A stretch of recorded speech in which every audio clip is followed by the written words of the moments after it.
Hello, Blue Pearl Oracle, back at you again with another video. Hope you guys are liking these. Man, I tell you what, feels good to finally start to feel that Mars go direct, huh? It's been a long grind with the Mars and Gemini retrograde. It's been a long, it feels like an intense grind, but finally it's going direct. And this is a good thing. We can start to really move now into our, into releasing things and getting things released and boom, out, right? And also, Mercury is going to go direct in a few days, hence as well. And so things are going to start lightening up in context to the internal grind and all the internal stuff that's been going on with everyone. And we're going to start to feel a real catapult. I did a video a week ago or so called The Catapult. Go take a look at it. Kind of just gives you an overview of how these retrogrades have been pulling us back on the internal aspect. And now we're going to be catapulted in context to, these three planets with Mars, Mercury, and Uranus going direct. And so anyway, but that's not what I want to talk about today. Today I want to talk about Jupiter's connection with Chiron and Chiron's connection with Ophiuchus. What is Jupiter in your chart? What does it mean? What actually is it? So Jupiter is the expansion of things, and we all know that.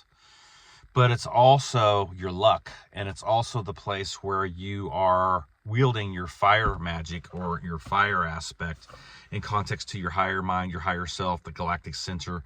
And it kind of represents the connection with the higher force as well. And so Jupiter becomes that place of protection as well. The Thor energy, the magnetics, right? The hammer, he throws the hammer and the hammer's thrown, and then he's able to pull it back and bring it back into his hand after it does what it needs to do in the ethers. And that's kind of what fire magic is. It's kind of what Jupiter is. It's very magnetic. It's very powerful. It's going to expand the placing where it's at and the aspects that it's having in context to your chart. And then working with getting that Jupiter ignited, and that is directly in correlation to igniting your sun, igniting your heart, igniting your purpose, your passion, and what it is that makes you happy and powerful and feel useful and purposeful in this world. So Jupiter becomes a very powerful aspect in your chart. So where your chart placing is with your Jupiter, and then, in context to what gate it's in, and then the house magnifying back behind the energies, and then whatever aspects it is, having, whether it's trines or sextiles or oppositions or, squares, or whatever it may be in context, gives us kind of an idea of how to get our Jupiter working with us and for us. Because, it can expand malevolent energies as well, depending on the placing that it is in. And this is how we have to work with our squares and oppositions to get things resolved and dissolved so that we can flip the Jupiter energies into our favor for high level of luck, a high level of protection, and a high level of magnetism and expansion of consciousness. So, a little mythos here. So Jupiter is a son of Saturn. As well, but Jupiter was not taught by Saturn. Jupiter was taught by Chiron. So as you see, Chiron is the centaur, right? In context to what? The wounded healer. And so Jupiter is also the centaur in context to its placing in Sagittarius. So Jupiter becomes the place of your teaching. Okay, it becomes the sage, not only in context to who's mentoring you and what direct and indirect mentors you have, but also the higher force teaching you as well within yourself.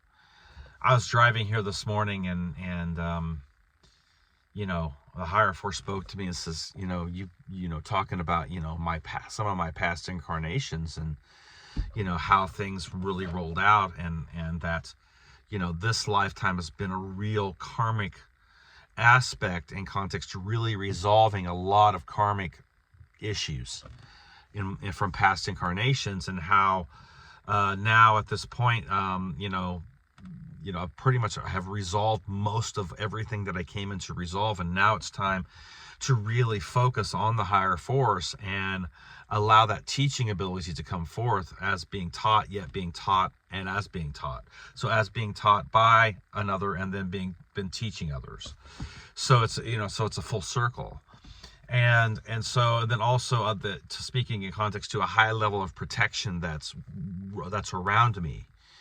And I've always had that in my life, but right now I feel more protected right now in context to the Thor energies, and being not only being protected, but being a protector of the realm in context than I ever have before.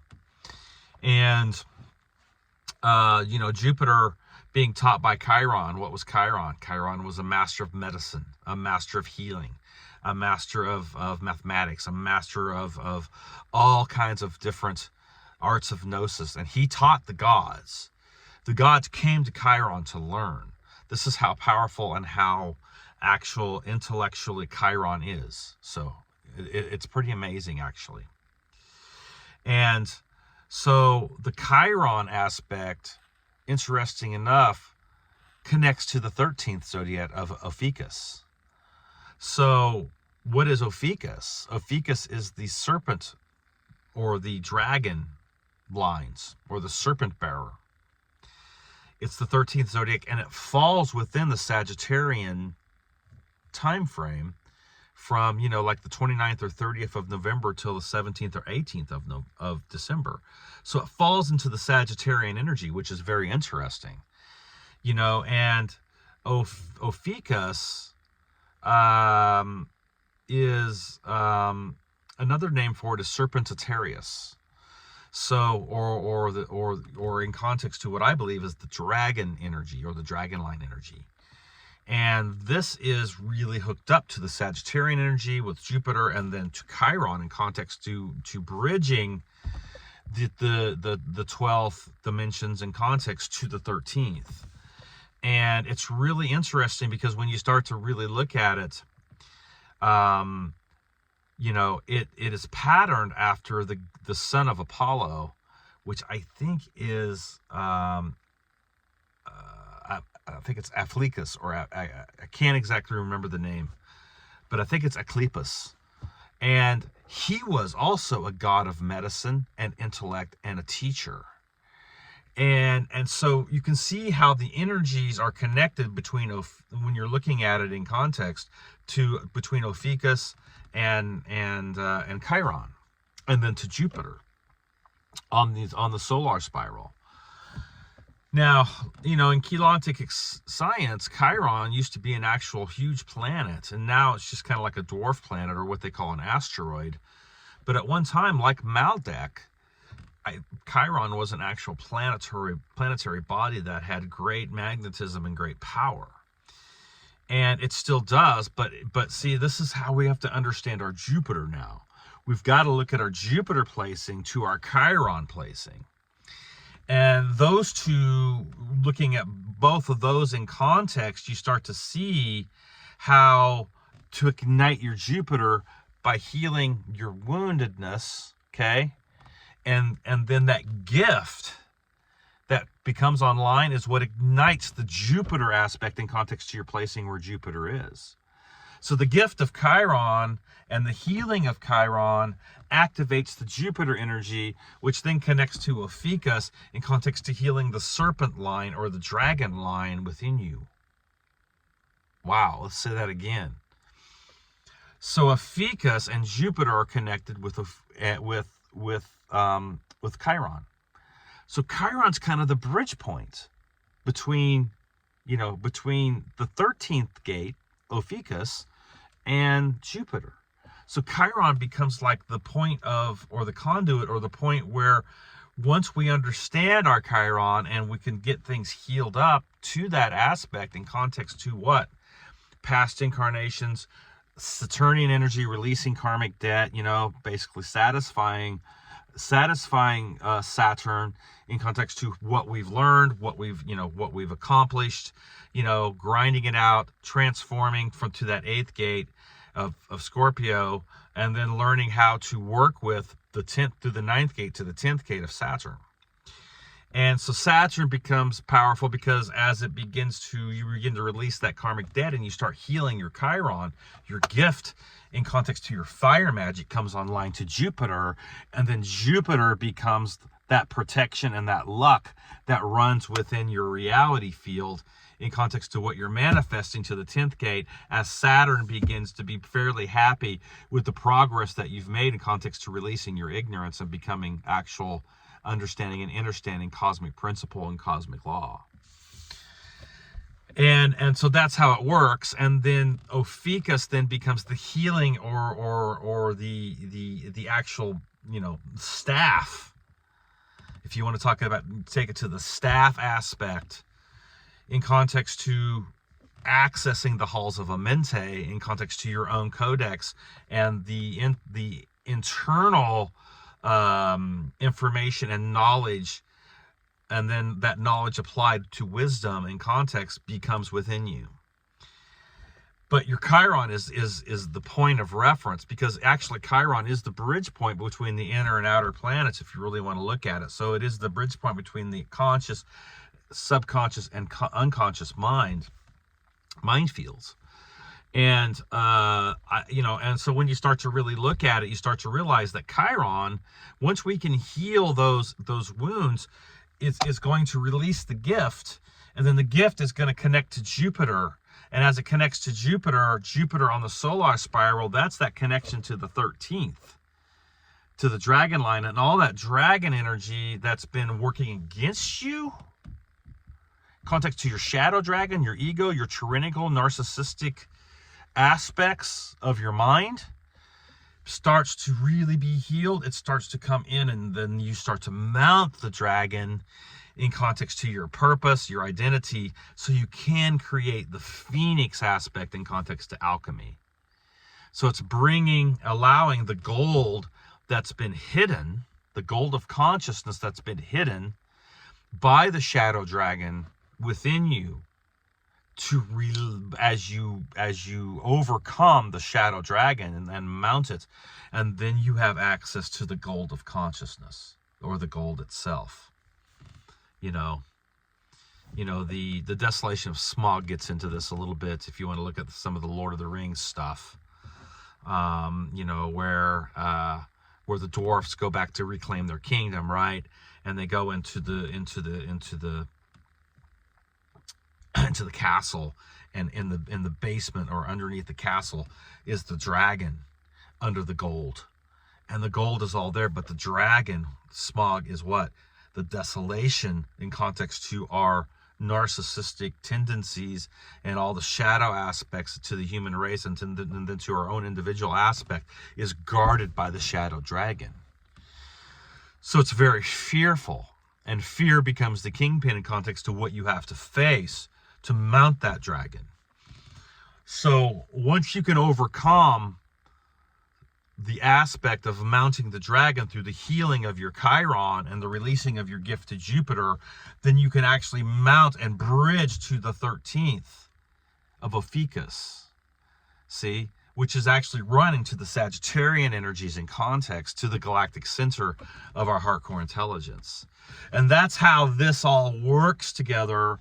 So looking at your Jupiter placing, your Chiron placing, and then working with those two energies to bring your Jupiter online, so that your luck, your magnetism, your power base in context to your co-creating, and how you're being able to affect the ethers with your fire magic to Jupiter, it becomes very powerful.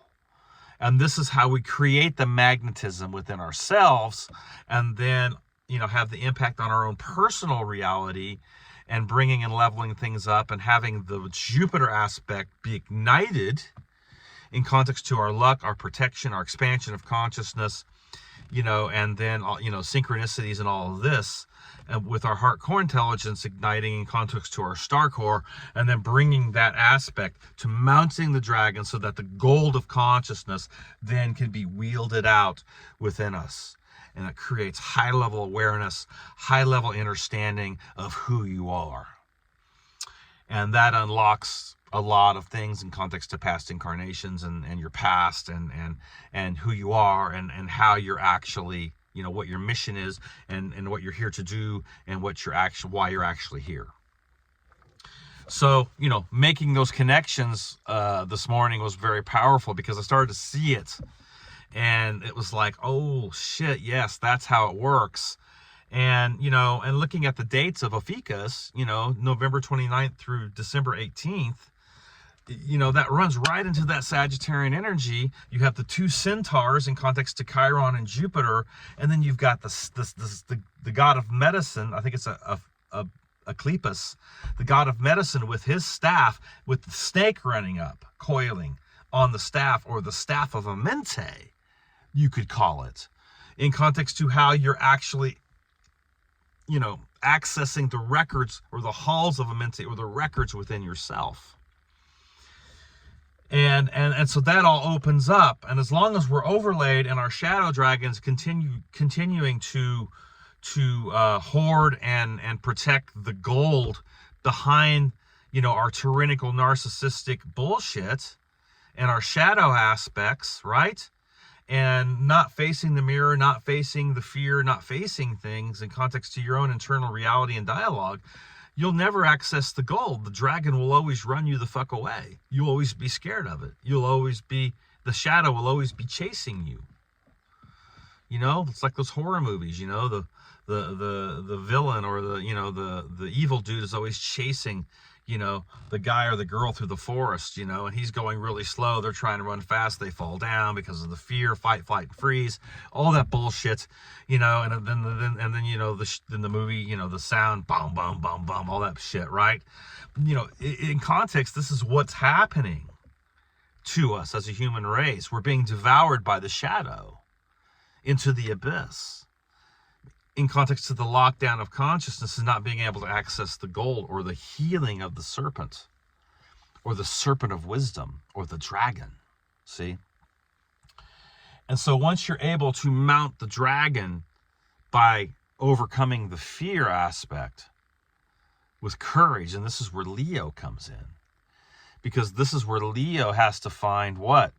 The courage of his mind. What looks on the outside like it is fearful, you have to be able to, in the midst of that fear, find your courage and your strength to the Leo aspect, which is the fixed fire, grounding yourself in fixed fire, so that you can transform through the seventh gate of balance and harmony, realizing that nothing can hurt you. You are eternal. So nothing can hurt you through that seventh gate once you find that wisdom of that, transmuting through the eighth gate to that ninth gate of Sagittarius or Jupiter. And so that's how it works. And then you're able to mount the dragon through the seventh and eighth gates in context to transforming through the power of courage and strength. So, you know, so you've got, you know, the three elements of fire. You've got Aries, which is, you know, cardinal, initiatory, and it needs Leo. It needs the confidence and strength and power of Leo, of the sun, the ignition. And then it needs the actual ignition in context to the expansion of that ignition to Sagittarius, to the ninth gate, where, you know, where Leo and Aries are taught. And so especially Aries, I mean, you know, Aries being Scorpio's octave, Scorpio has to teach Aries how to wield the fire through Leo. So this is why your confidence and your strength, the second gate of self-worth and self-validation, learning how to understand how to wield your mind correctly through Gemini, understanding your emotional intelligence through Cancer, and really wielding that emotional intelligence in balance with your thought and emotion, and then taking it to the fifth gate of finding your confidence and your strength and your will force to your sun, in context to where your sun is placed and where your fifth house is, and then allowing the pruning aspect to take place, you know, where things are getting pruned off that are toxic to you, to the sixth house, the great karmic cleaner, in context to service to others as well. Then through the gates of wisdom on the seventh, to the seventh becomes the 9, because that's how it works. The seventh becomes the 9 through the eighth gate. So it becomes very powerful, realizing that the Libra energies are the universal justice that we deserve in context to balance and harmony. Tiwaz, you want to get into the Tyr aspect, which is Mars, but taking it to that 7th gate of justice. So it becomes very powerful in our wielding of consciousness and mounting the dragons so we can access the gold. So I just wanted to set that out real quick, a real quick video on Jupiter.